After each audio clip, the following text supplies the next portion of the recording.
Hey there, let's have some fun learning there is and there are. There is versus there are. A friendly guide using a cozy living room. Have you ever looked around and wanted to describe what you see in English, but paused and thought, do I say there is or there are? These two little phrases are easy to learn and super useful when talking about your surroundings. They help you paint a clear picture of what you see, making your descriptions more vivid and precise. Come, we'll explore fun, everyday scenes, like a cozy living room, a busy airport, and other interesting places, and even an amusement park. By the end of this guide, you'll feel more confident using there is and there are in your daily conversations. Let's dive in. When do I use there is? Use there is when you're talking about one thing, just a single object or person. In our living room, there is a pineapple on the table. There is a TV in the room. There is a remote on the table. We use there is because we're pointing out one item at a time. Easy, right? When do I use there are? Now, if you're talking about more than one thing, then you'll want to use there are. Let's check these examples. There are bananas in the fruit bowl. There are apples and grapes too. There are two children sitting on the sofa. There are many cushions and decorations around the room. Important tip: if the noun is singular, use is. If the noun is plural, use are. How to form sentences. At the airport, you'll see many things to describe using there is and there are. Affirmative sentence structure. There is plus singular noun plus place. There are plus plural noun plus place. Examples. There is an aircraft waiting at the gate. There is a flight information board on the wall. There are many people sitting in the waiting area. There are suitcases near the passengers. Negative sentences, structure.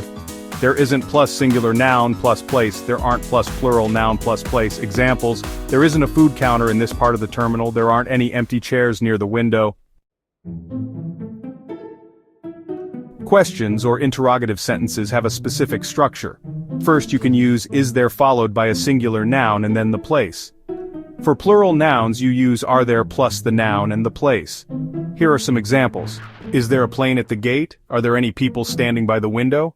Are there flight details on the screen? There is and there are can act as a dummy subject, especially in a place like a bank. Imagine you're in a busy bank. You see people waiting, tellers helping customers, and signs about financial services. How would you describe it?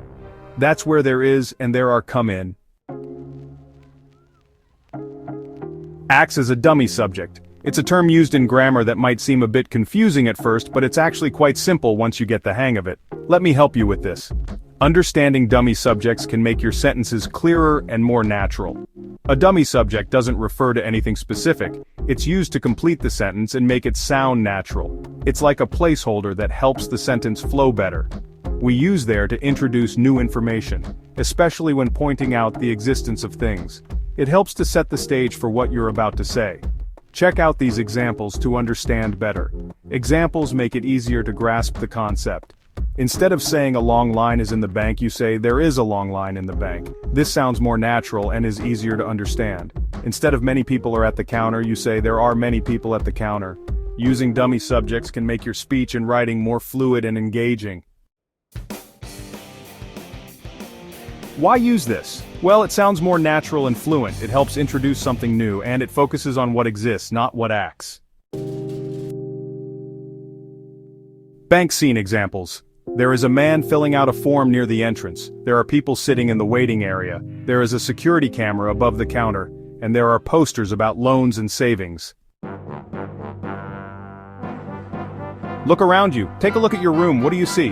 Write 3 sentences using there is and there are. Then say them out loud and practice clearly. Examples. There is a lamp on my desk. There are 2 pillows on my bed. There is a mirror on the wall. There are many books on my shelf. Practice with this fun visual game. Look at the picture. Think of 3 sentences using there is and there are. Now let's see these. There is a Ferris wheel in the background. There are children eating cotton candy. There is a roller coaster with colorful tracks. Say them aloud or write them in your notebook. Your time and curiosity mean a lot. Thanks for exploring this lesson. We hope you found the content engaging and informative. Your effort and attention truly matter, and I hope this guide helped make "there is" and "there are" feel simpler, clearer, and more useful. Keep practicing and applying what you've learned. Whether you're just beginning or refining your skills, you'll find tips and activities to support your journey and help you speak with confidence. Want more? Check out my other blog posts for more fun, practical English lessons and activities. Loved this lesson? Share it with your friends or classmates who are learning English too. Keep learning, keep exploring, and see you in the next post.